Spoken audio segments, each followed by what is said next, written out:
কয়টা ইউনিভার্সিটি আপনাকে এই জ্ঞান দিবে, কয়টা কলেজ আপনাকে এই জ্ঞান দিবে? পৃথিবীর কোনো পিএইচডি থিসিস, কোনো মাস্টার্সের থিসিস, কোনো সিলেবাসে আপনাকে এই জ্ঞান দেওয়া হবে না যে শয়তান পৃথিবীতে আছে এবং আপনার অন্তরের উপর তার কন্ট্রোল ক্ষমতা আছে। নাই, পৃথিবীতে কেউ আপনাকে এই জ্ঞান দিবে না। কেন পৃথিবীর কোনো ইউনিভার্সিটি, কোনো সিলেবাস, কোনো কারিকুলামে বলা নাই যে পৃথিবীতে শয়তান আছে এবং তার থেকে আপনাকে বাঁচতে হবে? শয়তান এইভাবে কাজ করে আর আপনাকে তার বিরুদ্ধে এইভাবে যুদ্ধ করতে হবে, এরকম কোনো গাইডলাইন, কোনো সিলেবাস কেন নাই? এই জন্য যে যখনই মানুষ শয়তান সম্পর্কে সচেতন হবে, অসংখ্য ব্যবসা, অসংখ্য বিজনেস বন্ধ হয়ে যাবে। যদি আপনার সাইকোলজিকে ম্যানিপুলেট করতে না পারে, তাহলে যত সামাজিক যোগাযোগ মাধ্যম আছে যারা মানুষের মনোযোগকে ধরে রাখার জন্য জাস্ট মানুষের সাইকোলজি কিভাবে কাজ করে, কিভাবে মানুষকে ফেসবুক, ইউটিউব, টুইটারে ব্যস্ত রাখা যাবে এর জন্য গবেষণা করে তার ফিচার সাজায়। আপনি যখন নিজের মনের বিরুদ্ধে যুদ্ধ করবেন তখন এগুলো লস প্রজেক্ট, আর যখন আপনি নিজের মন মতো চলবেন তখন এগুলো প্রত্যেকটা প্রজেক্ট লাভজনক। যখন আপনি নিজের মনের বিরুদ্ধে গিয়ে পর্দা করবেন তখন ফ্যাশন ইন্ডাস্ট্রিজ বন্ধ হয়ে যাবে, আর যখন মন মতো চলবেন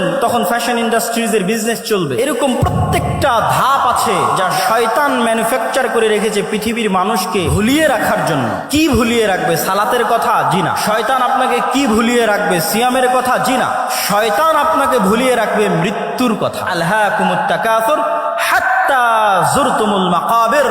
কবরে না যাওয়া পর্যন্ত আমার এবং আপনার মনে হওয়ার চান্স নাই যে আমি আপনি মারা যেতে পারি। আজকের পৃথিবী এতটা ব্যস্ততম পৃথিবী, আজকের টেকনোলজি এতটা ব্যস্ততম, আজকের মোবাইল, আজকের টেকনোলজি, সামাজিক যোগাযোগ মাধ্যম মানুষকে এমন ভাবে আঁকড়ে ধরে আছে, অবৈধ সম্পর্ক মানুষকে এমন ভাবে আঁকড়ে ধরে আছে, ক্যারিয়ারের চিন্তা, দুনিয়ার চিন্তা এমন ভাবে আঁকড়ে ধরে আছে যে আপনি মাসকে মাস, বছরকে বছর চিন্তা করতে পারবেন না যে আপনি মারা যাবেন। হাত্তা যুরতুমুল মাকাবির। আর এটাই শয়তানের টার্গেট, যেন আপনি কোনোদিন ভুলেও স্মরণ না হয় যে আপনি মারা যাবেন।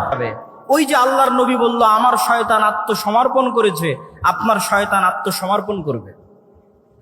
আপনি ছবি মূর্তি থেকে দূরে সরে যান, আপনি তাসবিহ এবং তাহলিল পাঠ করেন, জিকির এবং আযকার করেন, এগুলো ফেরেশতার স্বভাব। তখন আপনার অন্তরে রূহে রব্বানি বিজয়ী হবে। আর যদি আপনি মনে করেন আপনি আপনার অন্তরে ফেরেশতাকেই পরাজিত করবেন আর শয়তানকে বিজয়ী করবেন, তাহলে বেশি খেতে হবে, বেশি ঘুমাতে হবে, বেশি অপবিত্র থাকতে হবে।